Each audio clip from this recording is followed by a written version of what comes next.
Assalamualaikum warahmatullahi wabarakatuh. Innal hamdalillah nahmaduhu wa nasta'inuhu wa nastaghfiruh wa na'udzu billahi min shururi anfusina wa min sayyiati a'malina. Man yahdihillahu fala mudilla lahu wa man yudlil fala hadiya lahu. Asyhadu an la ilaha illallah wahdahu la syarika lah wa asyhadu anna Muhammadan abduhu wa rasuluh. Qala Allah Ta'ala fi kitabihil karim, ya ayyuhalladzina amanu taqullaha haqqa tuqatih wa la tamutunna illa wa antum muslimun. Amma ba'd. Ikhwatul Islam, a'azzakumullah wa iyyakum. Alhamdulillah, kita bersyukur kepada Allah atas limpahan karunia dan nikmat yang Allah berikan kepada kita, terutama nikmat Islam dan nikmat iman, dan masih diberikan kepada kita kekuatan untuk menaati Allah Subhanahu wa Ta'ala. Masih diberikan kekuatan untuk melangkahkan kaki kita ke masjid-masjid Allah Subhanahu wa Ta'ala untuk melaksanakan sholat berjamaah. Nikmat yang agung tentunya ya akhal Islam, a'azakumullah wa iyyakum.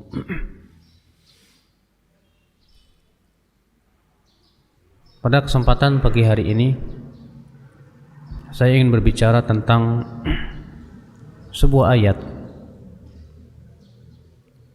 di mana Allah Subhanahu wa Ta'ala menceritakan tentang orang-orang munafikin. Allah berfirman, walau aradul khuruja la'addu lahu 'uddah walakin karihallahum bi'athahum fathabbatahum wa qila q'udu ma'al qa'idin. Walau aradul khuruja, kalaulah mereka orang-orang munafikin itu menginginkan untuk keluar bersamamu, yaitu berjihad di jalan Allah, la'addu lahu 'uddah, tentu mereka akan mempersiapkan semuanya menuju peperangan itu. Walakin karihallahum bi'athahum, akan tetapi Allah tidak menyukai keluarnya mereka ke medan perang. Fathabbatahum, lalu Allah pun membuat mereka berat untuk keluar. Wa qila q'udu ma'al qa'idin, lalu dikatakan kepada mereka, duduklah bersama orang-orang yang duduk. Perhatikan ayat yang agung ini, akhi. Allah mengatakan bahwa orang-orang munafikin itu dijadikan hatinya berat untuk keluar menuju ketaatan. Allah mengatakan walakin karihallahum bi'athahum, akan tetapi Allah tidak menyukai keluarnya mereka itu. Fasabbatahum, lalu Allah membuat mereka berat. Syekh Abdurrahman As-Sa'di mengambil sebuah faidah dari ayat ini,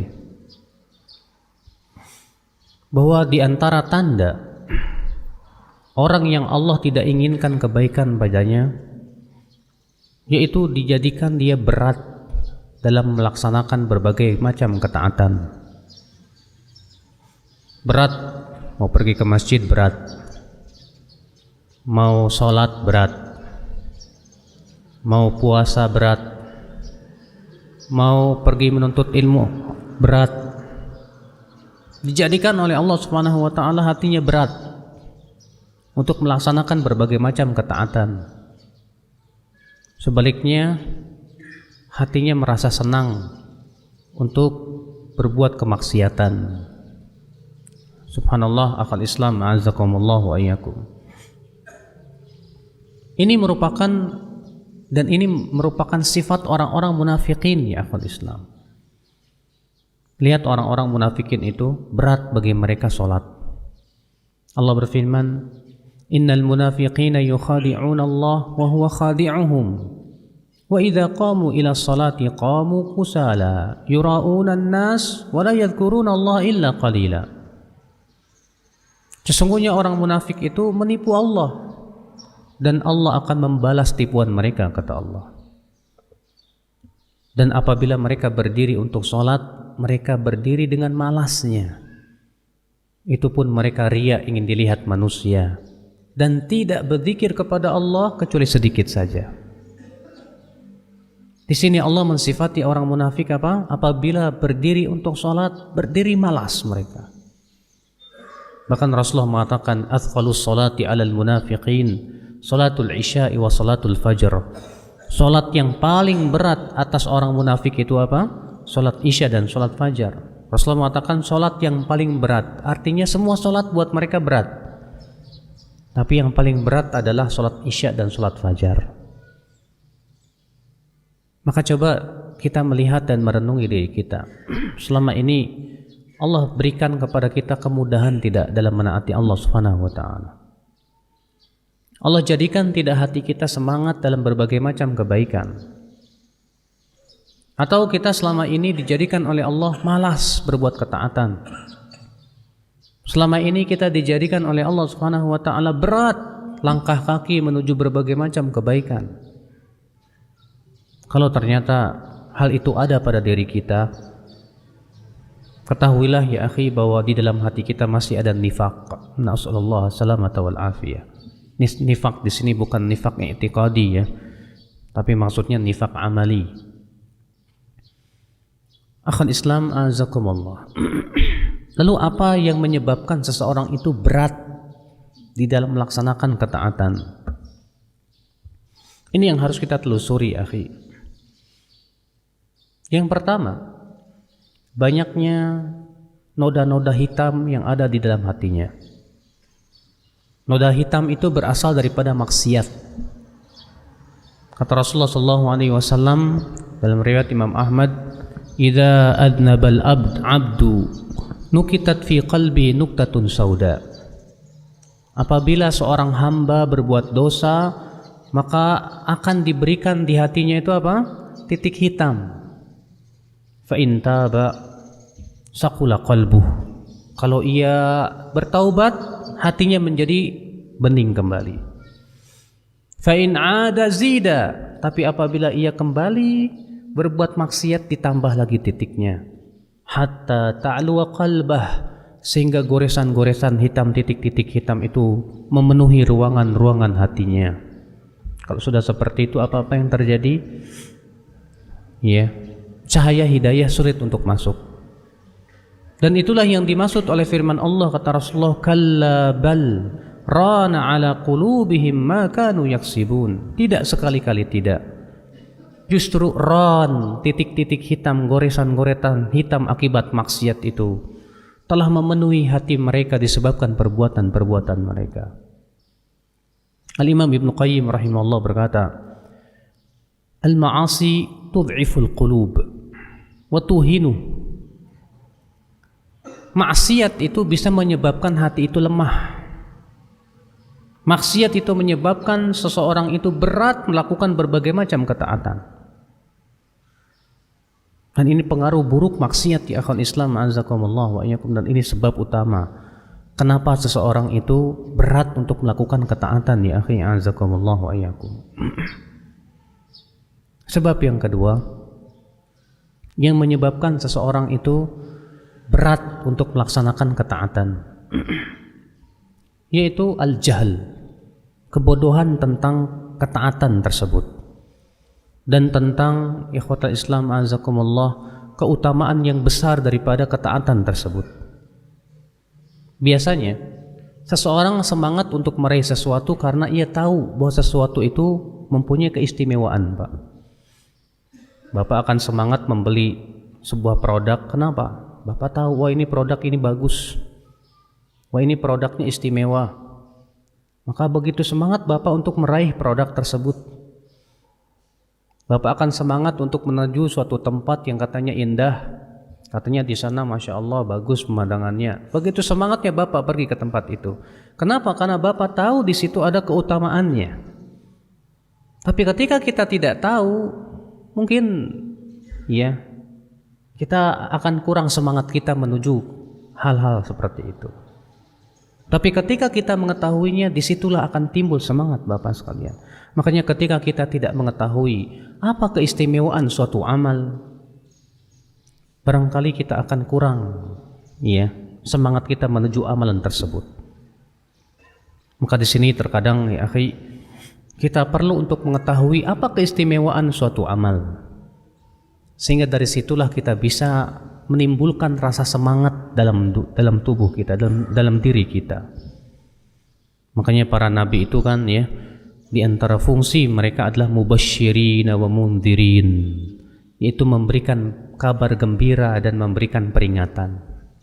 Apa itu memberikan kabar gembira? Yaitu ya, menyebutkan tentang keutamaan-keutamaan. Siapa yang melakukan ini maka dia mendapatkan pahalanya begini, maka bagi dia surga dan yang lainnya. Kabar gembira itu ya akal Islam yang akan menimbulkan semangat seorang hamba menuju kebaikan.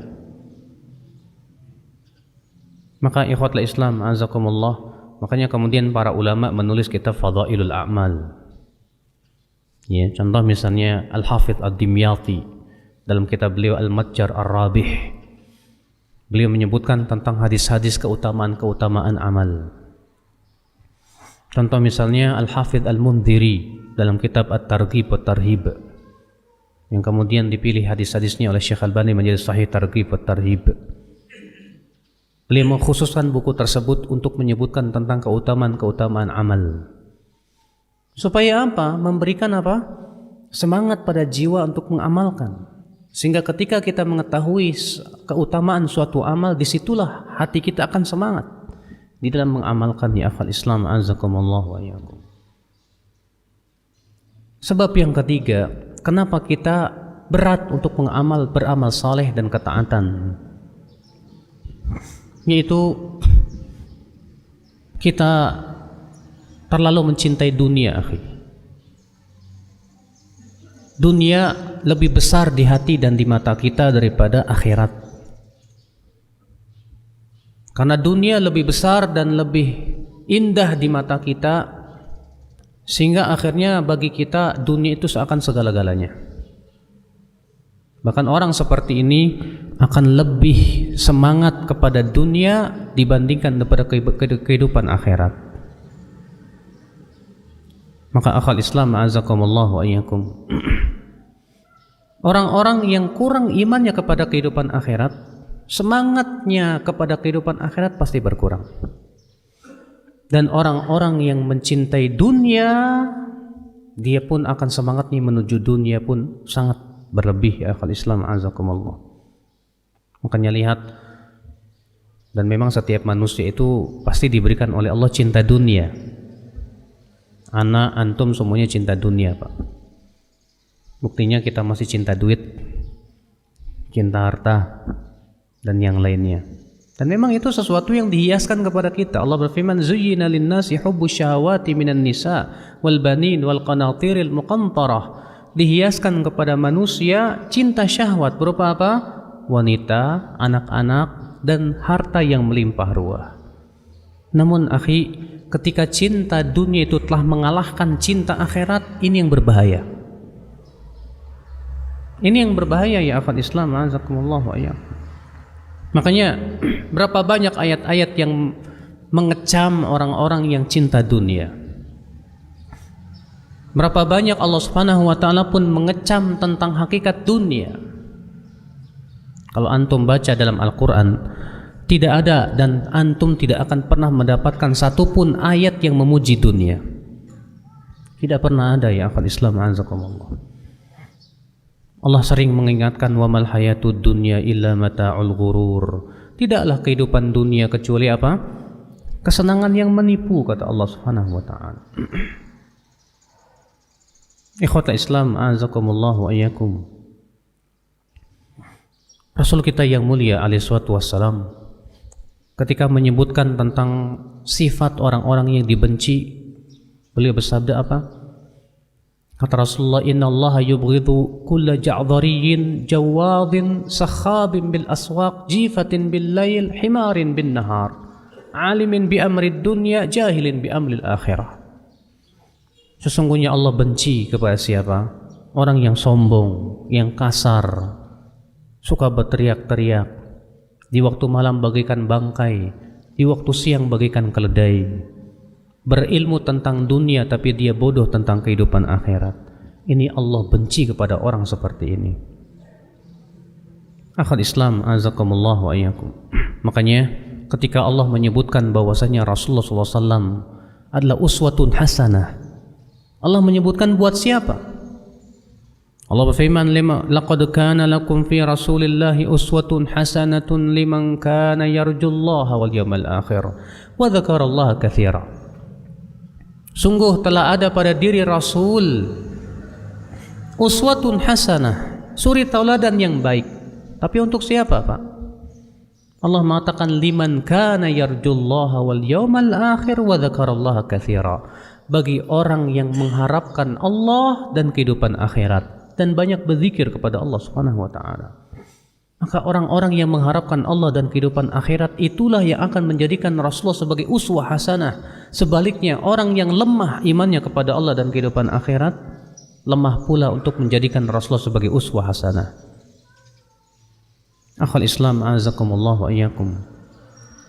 Maka pahamilah tentang hakikat kehidupan dunia. Rasulullah SAW memberikan perumpamaan dunia itu dengan perumpamaan yang menjijikkan, Pak.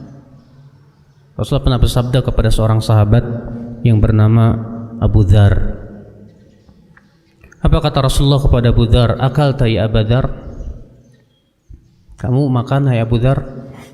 Kata Abu Dzar, iya wahai Rasulullah. Ilama yasir,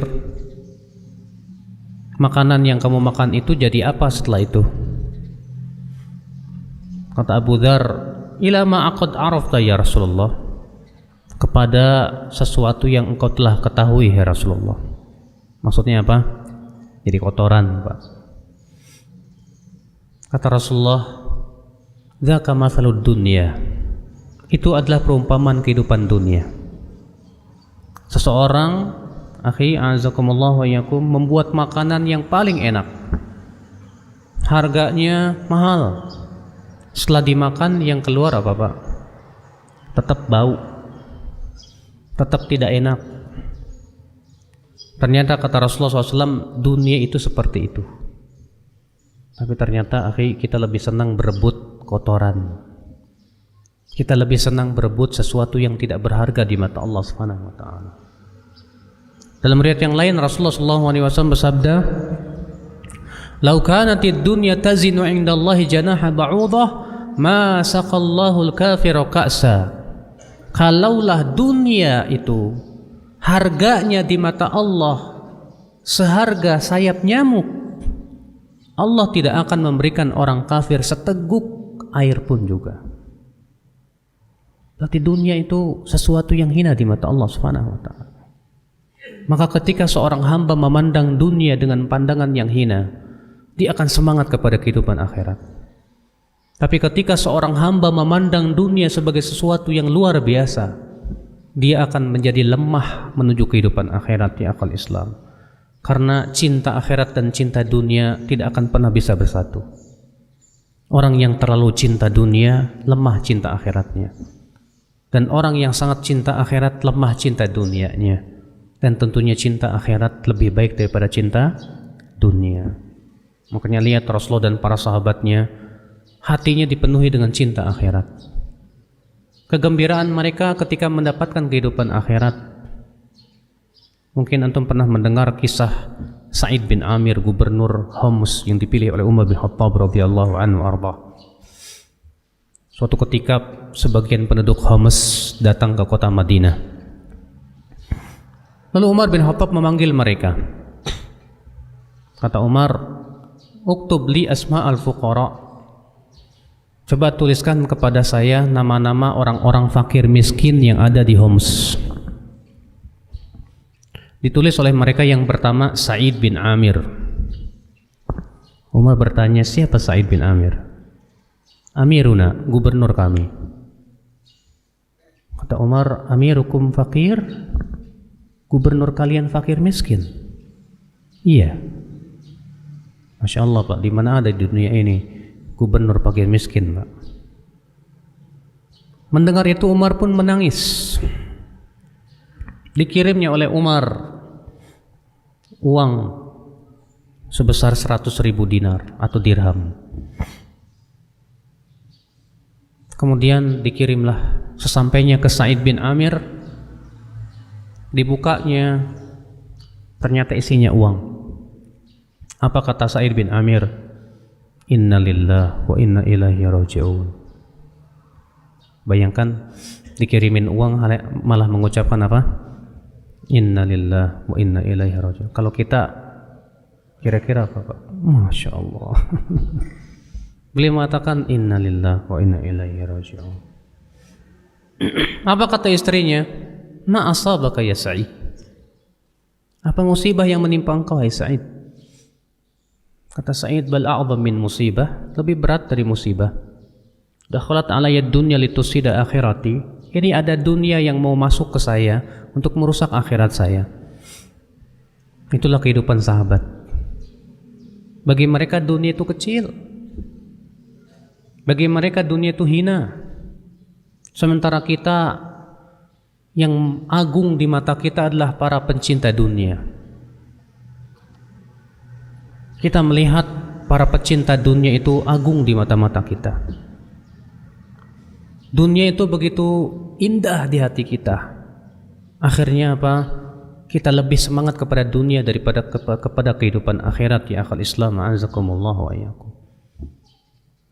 Saya tidak menyuruh antum untuk tidak mencintai dunia, tidak. Karena cinta dunia itu memang sudah fitrah manusia. Saya pun tidak menyuruh antum untuk meninggalkan dunia, tidak. Karena Allah pun menyuruh kita untuk mencari rezeki yang halal. Berapa banyak sahabat pun yang kaya raya, akhul Islam, azakumullah, tapi mereka tidak tertipu dengan dunia. Mereka tidak pernah meletakkan dunia di hati mereka, tapi mereka letakkan dunia di tangan-tangan mereka. Akhul Islam, azakumullah. Sebab yang keempat, mengapa kita begitu berat untuk melakukan ketaatan, akhul Islam, azakumullah, yaitu cinta kita kepada Allah lemah.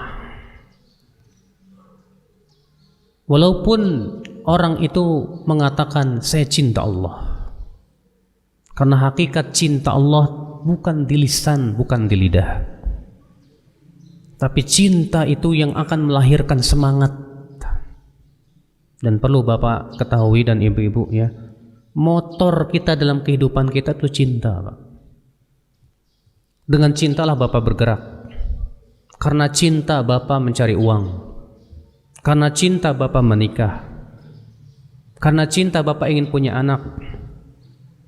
Karena cinta Bapak ingin bersahabat. Bahkan karena cinta Bapak berani untuk banting tulang untuk mendapatkan harta.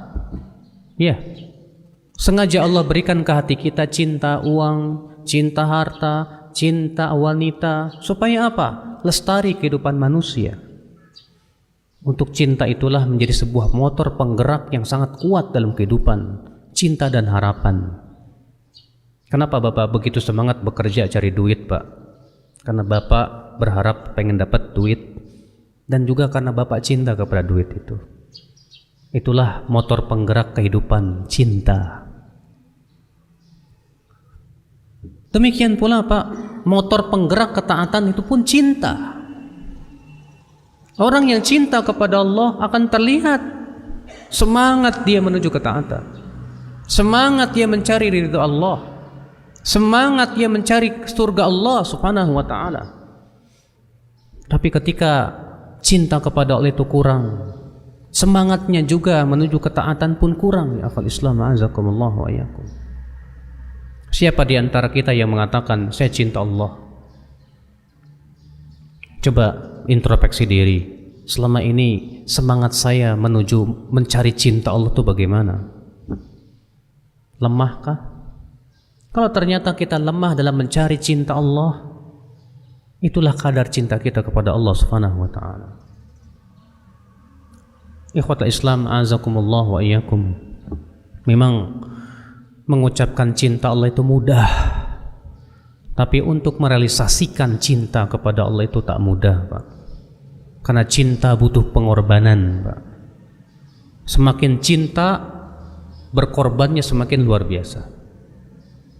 Kalau kita betul-betul cinta kepada Allah, berarti kita harus mau mengorbankan diri kita, hawa nafsu kita, kepentingan kita untuk Allah Rabbul Izzati wal Jalal. Naam ya akhal Islam. Seperti halnya Anda mencintai seorang wanita, apapun yang Anda lakukan, Anda akan lakukan untuk meraih dirinya. Anda akan berkorban untuk dirinya. Ya, demikian pula ya akhi, setiap orang yang mencintai sesuatu dia akan berani berkorban untuknya. Tapi aneh ketika kita mengatakan saya cinta Allah, untuk berkorban harta berat rasanya, mengorbankan waktu berat rasanya, mengorbankan badan kita untuk menaati Allah berat rasanya. Bagaimana seseorang itu akan dikatakan cinta kepada Allah Subhanahu wa taala? Nah, akhi, memang ketaatan itu berat, betul. Iya. Ketaatan itu tidak mudah, Pak. Karena ketaatan itu beban. Makanya berapa banyak orang yang berat di saat cinta dia kepada Allah kurang, ketaatannya lemah kepada Allah Subhanahu wa taala. Oleh karena itulah Rasulullah SAW sabda, "Huffatil jannatu bil makarih." Surga itu dikelilingi oleh yang sesuatu yang tidak disukai oleh hawa nafsu. Iya. Surga itu dipenuhi oleh sesuatu yang berat oleh hawa nafsu, kata Rasulullah SAW. Mau pergi sholat berat, mau berinfak berat, mau meninggalkan larangan berat. Semua berat, memang berat, tapi memang resiko. Tapi dengan cinta itulah yang menyebabkan semuanya ringan, insyaallah. Ikhwatul Islam, azakumullah wa iyyakum. Ini sebab yang keempat yang menyebabkan kenapa seseorang itu berat untuk mengamalkan ketaatan, yaitu kurang cinta dia kepada siapa? Kepada Allah. Walaupun lisannya, lidahnya berkata saya cinta Allah, saya cinta Allah, bohong dia. Ya. Ikhwatul Islam, azakumullah wa iyyakum. Kemudian bagaimana obat yang bisa kita lakukan, akhi? Karena ini kalau kita sudah merasa berat kepada ketaatan, ini sudah penyakit, Pak. Banyak orang bisa merasakan dan mendeteksi penyakit badannya. Ketika bapak sedang sehat, tiba-tiba pusing, bapak pergi ke dokter. Tapi banyak orang kurang memperhatikan masalah hatinya ini.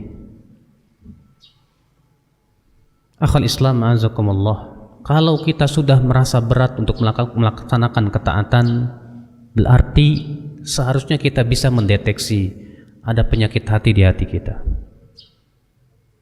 Ketika bapak mau berinfak, bapak kok berat sekali ya, mau berinfak berat, berarti di situ ada penyakit hati yang ada di dalam hati kita. Ketika bapak mau pergi ke masjid, berat rasanya. Kenapa berat? Kalau beratnya karena ngantuk ataupun capek, ya itu lumrah. Tapi kalau badan sehat, mau pergi ke masjid berat rasanya, itu akibat daripada penyakit hati, Pak. Makanya untuk menilai hati kita ada penyakit atau tidaknya, lihat bagaimana semangat kita kepada ketaatan. Di saat kita berat melaksanakan ketaatan, itu berarti pertanda di hati kita sudah ada penyakit.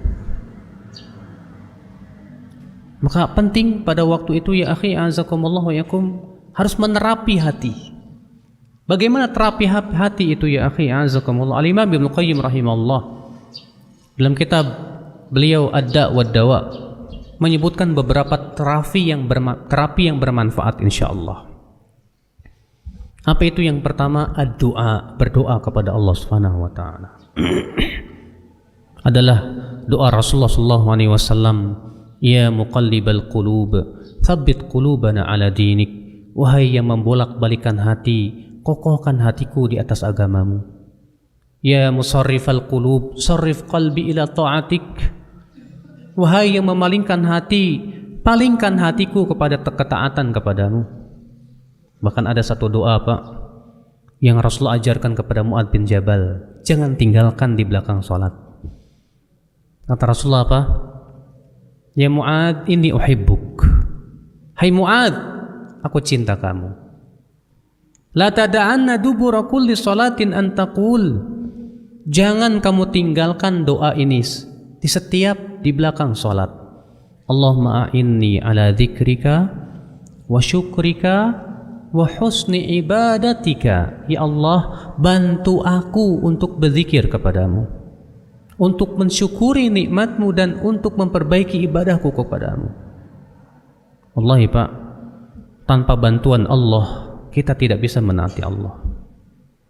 Makanya kan Allah berfirman, iyyaka na'budu wa iyyaka nasta'in. Artinya apa Pak? Iyyaka na'bud, ya Allah, hanya kepada Engkau kami beribadah. Wa iyyaka nasta'in, hanya kepada Engkau kami meminta pertolongan. Kenapa Allah setelah menyebutkan ibadah meminta pertolongan? Kata Syekh Utsaimin, li'annal ibadata thaqil, karena ibadah itu berat. Maka kita minta tolong kepada Allah supaya diberikan kemudahan untuk beribadah kepada Allah Subhanahu wa taala. Maka jangan kita tinggalkan doa itu, Allahumma inni ala dzikrik wa syukrik wa husni ibadatik. Ya Allah, bantu aku ya Allah untuk berzikir kepadamu. Orang munafik tuh Pak, kata Allah, wala yadhkurunallaha illa qalila. Ya sedikit berzikirnya. Sedikit berzikirnya. Padahal Pak, yang namanya zikir itu ibadah yang mudah loh Pak. Siapa di antara bapak-bapak yang tidak bisa mengucapkan subhanallah? Bisa Pak? Siapa di antara bapak-bapak yang tidak bisa mengucapkan alhamdulillah? Semua bapak-bapak di sini dan ibu-ibu bisa mengucapkan Allahu Akbar, la ilaha illallah, la haula wa la quwata illa billah. Ringan tidak? Ringan. Ringan. Kata Rasulullah, kalimatan khafifatani fil lisan, thaqilatani fil mizan, habibatani 'inda Rahman. Ada dua kalimat yang ringan di lisan, berat di timbangan, dan dicintai oleh Ar-Rahman. Subhanallah wa bihamdih, subhanallahil azim. Ringan tidak Pak? Ringan. Tapi siapa di antara kita yang selalu berzikir kepada Allah? Ketika Bapak bawa mobil, ingat zikir nggak Pak? Ketika Bapak duduk, ingat zikir nggak Pak? Ketika Bapak ngobrol sama teman, ingat zikir tidak Pak? Ternyata selalu kita ini ingatnya dunia, ingatnya pekerjaan, ingatnya ini dan itu. Padahal untuk mengucapkan subhanallah mudah, tapi masalahnya hati. Makanya Rasulullah mengatakan, Allahumma a'inni ala dzikrik. Ya Allah, bantu aku untuk apa? Berzikir kepadamu. Dibantu. Kalau kita tidak dibantu, lupa terus Pak. Zikir naik kendaraan, sering lupa. Antum naik masuk mobil aja, lari. Zikir naik kendaraannya lupa Pak. Keluar rumah pergi aja, zikir keluar rumahnya lupa Pak. Pakai baju aja udah, zikir pakai bajunya lupa Pak. Apalagi kalau lagi asyik ngobrol, untuk berzikir apalagi lupa banget. Padahal kata Rasulullah SAW apa? Ya, majalasa majlisun, tidaklah suatu kaum duduk di majelis ngobrol, la yadhkuruna Allah Ta'ala fihi wa la yusalluna 'alan nabi. Namun di majelis itu mereka tidak berzikir, tidak pula bersalawat. Illa kanat 'alaihim tirah yaumal qiyamah, kecuali akan menjadi kekurangan buat mereka pada hari kiamat. Insya'a 'adzabah wa insya'a ghafaralah. Jika Allah kehendaki, Allah akan adab dia, dan jika Allah kehendaki, Allah akan ampuni dia. Bayangkan, bahkan dalam satu riwayat Abu Daud, illa qaumum ala mithli jifati himar, kecuali mereka berdiri dari majlis tersebut lebih buruk daripada bangkai keledai. Akibat daripada apa? Kita duduk di majlis ngobrol, berzikir tidak ada, berselawat tidak ada, berat. Ada orang habis sholat diingatkan oleh setan pekerjaan, pergi langsung dia, tidak mengucapkan subhanallah, subhanallah, subhanallah, subhanallah. Padahal kalau kita baca subhanallah 33 kali, alhamdulillah 33 kali, Allahu akbar 33 kali, ditutup dengan la ilaha illallah la syarikalah, kata Rasulullah akan diampuni dosa-dosanya walaupun sebanyak buih di lautan. Masya Allah. Berapa banyak Pak kita ini dijadikan oleh syaitan lupa Pak. Makanya penting nih doa Pak. Ini terapi Pak. Allahumma a'inni ala dzikrika wa syukrika wa husni ibadatik. Ini terapi. adalah Rasulullah SAW setelah selesai sholat subuh, apa doanya Pak? Siapa yang tahu? Rasulullah kalau setelah selesai sholat subuh selalu berdoa. Ada doa yang Rasulullah ajarkan apa? Allahumma inni as'aluka ilman nafi'a wa rizqan tayyiba wa amalan mutaqabbala. Rasulullah tak pernah tinggalkan setelah salat subuh. Allahumma inni as'aluka ilman nafi'a. Ya Allah, aku minta kepada Engkau ilmu yang bermanfaat, rezeki yang halal, dan amalan soleh yang diterima. Seakan Rasulullah mengisyaratkan bahwa jangan lepas dari setiap harinya dari tiga ini. Ima ilmu, mencari rezeki dan halal, dan beramal soleh. Terapi yang kedua, apa terapi kita supaya kita bisa semangat dan menerapi penyakit hati kita? Yaitu qiraatul Quran wa kathratul dzikr. Banyak membaca Al-Quran dan banyak berzikir kepada Allah Subhanahu wa Ta'ala. Ini manfaatnya besar Pak. Kenapa? Karena Allah mensifati Al-Quran itu sebagai apa? Shifa'ul lima fis sudur.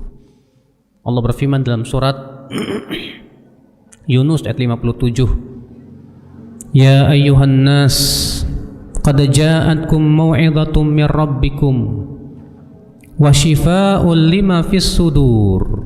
Hai manusia, telah datang kepada kamu peringatan dari Rabb kamu dan penyembuh terhadap apa yang ada di dalam hati kamu. Lihat, ya, Bapak jangan cari obat hati selain Al-Quran, Pak. Banyak orang mencari obat hati selain Al-Quran. Ada yang nyarinya dengan nyanyian. Ketika sedang sedih, ngedengerin apa? Dangdutan. Ketika sedang pusing, yang didengar apa? Rock and roll. Ketika sedang puyeng, ada masalah dengan keluarga, datang ke apa? Ke orkes dan yang lainnya. Itu hakikatnya bukan obat, Pak. Itu penyakit itu. Makanya kata Ibnu Qayyim, berapa banyak orang-orang yang mencari obat hati, padahal itu malah menambah penyakit hatinya. Obat hati itu satu, Pak, Al-Quran. Al-Quran. Karena Allah mengatakan syifa'ul lima fis sudur. Al-Quran itu penyembuh apa yang ada dalam hati, Pak. Makanya dan Rasulullah SAW berdoa kepada Allah apa? Anta ja'alal Qur'ana rabi'a qalbi wa nura sadri wa jala'a huzni wa dhahaba hammi.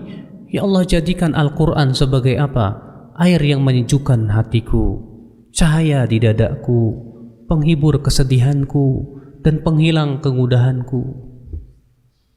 Makanya orang beriman tuh Pak, kalau galau baca Quran, kalau sedih baca Quran, kalau pusing baca Quran.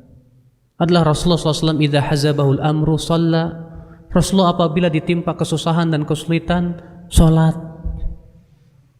Itu orang beriman, ikhwatul Islam, azakumullah wa iyyakum. Maka ya akhi, ya, dengan banyak berzikir, baca Al-Quran, insyaallah hati kita itu akan bercahaya, ya akhi.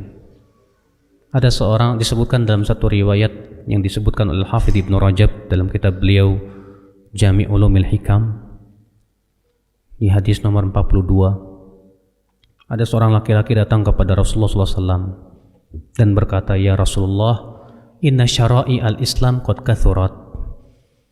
Hai Rasulullah, syariat Islam sudah terlalu banyak, hai Rasulullah, dan saya tidak hafal. Famurni bi amrin atashabbathu bih. Hai Rasulullah, tolong perintahkan kepada saya kepada sebuah perintah yang saya bisa pegang urat-erat itu perintah itu. Tapi jangan banyak-banyak hai Rasul.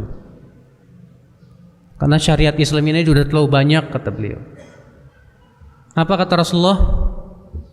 Sebuah kunci yang luar biasa, Pak. Rasulullah hanya memberikan satu kunci, satu amalan buat dia, tapi membuka amalan yang lainnya. Apa itu? Kata Rasulullah, la yazalu lisanuka rabban min dzikrillah. Yaitu senantiasa lisanmu basah dengan berzikir kepada Allah Subhanahu wa taala. Kenapa Rasulullah pilih ini untuk orang ini, Pak? Padahal orang ini mengeluh syariat Islam sudah terlalu banyak ya Rasulullah. Saya tidak hafal semuanya. Ternyata Rasulullah pilihkan ini kepada dia. Kenapa? Karena lisan apabila sudah sering berzikir, hati pun akan terjaga dari syaitan. Hati pun akan bening, di saat itu akan mempunyai kekuatan yang dahsyat ya akhi untuk mengamalkan syariat-syariat Allah Rabbul Izzati wal Jalalah. Makanya penting untuk banyak membaca Al-Quran, untuk senantiasa berzikir kepada Allah. Itu terapi hati yang paling luar biasa, Pak.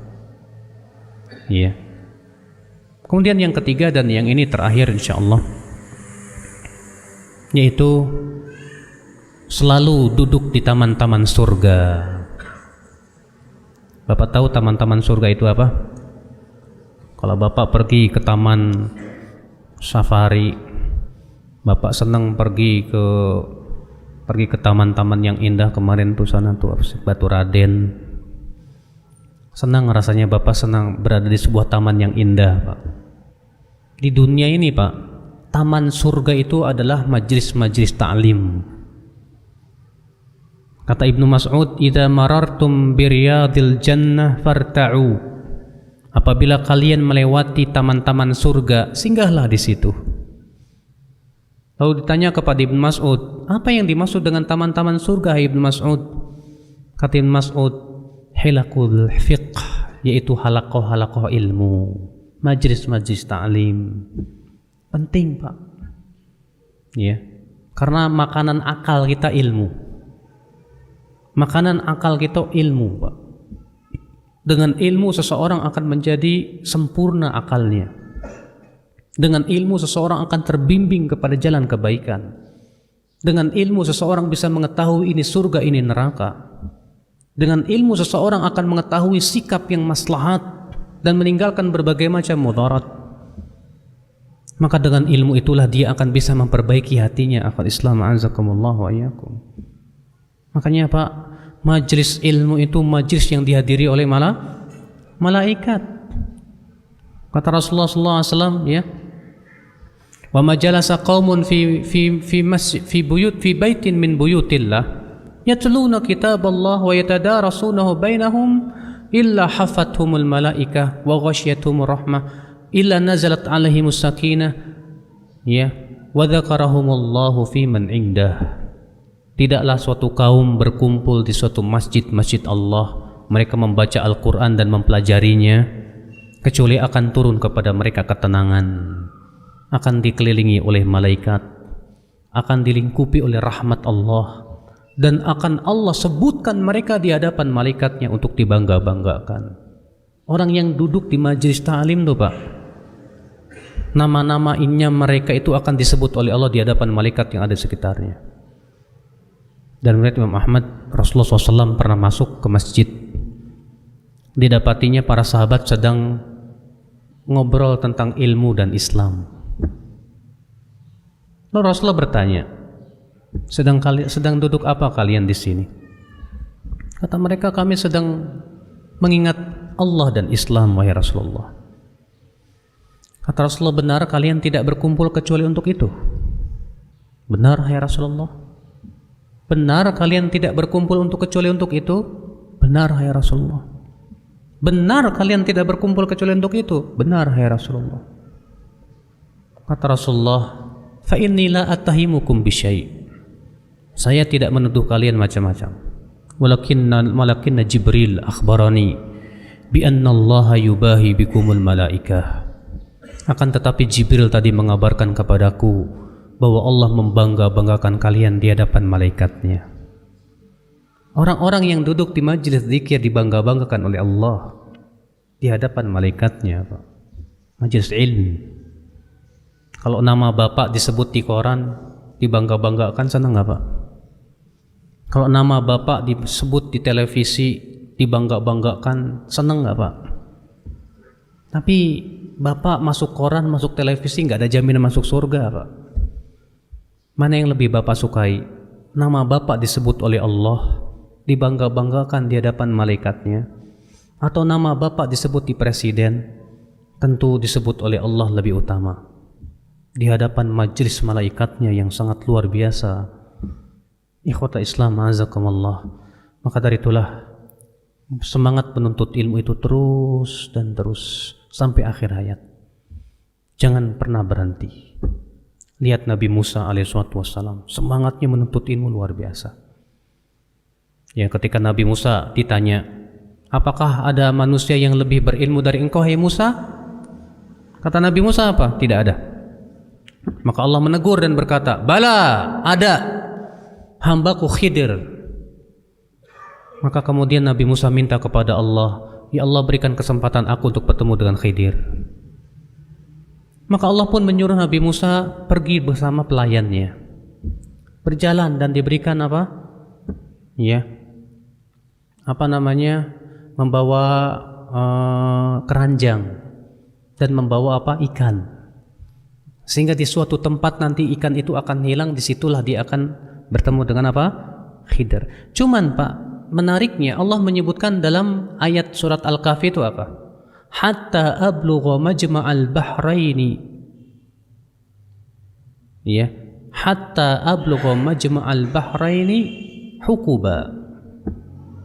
Apa? Saya lupa ayatnya itu. Saya pengen lupa yang ingat. Hatta ablugha majma'al bahraini apa? Apa? Au amdhi hukuba.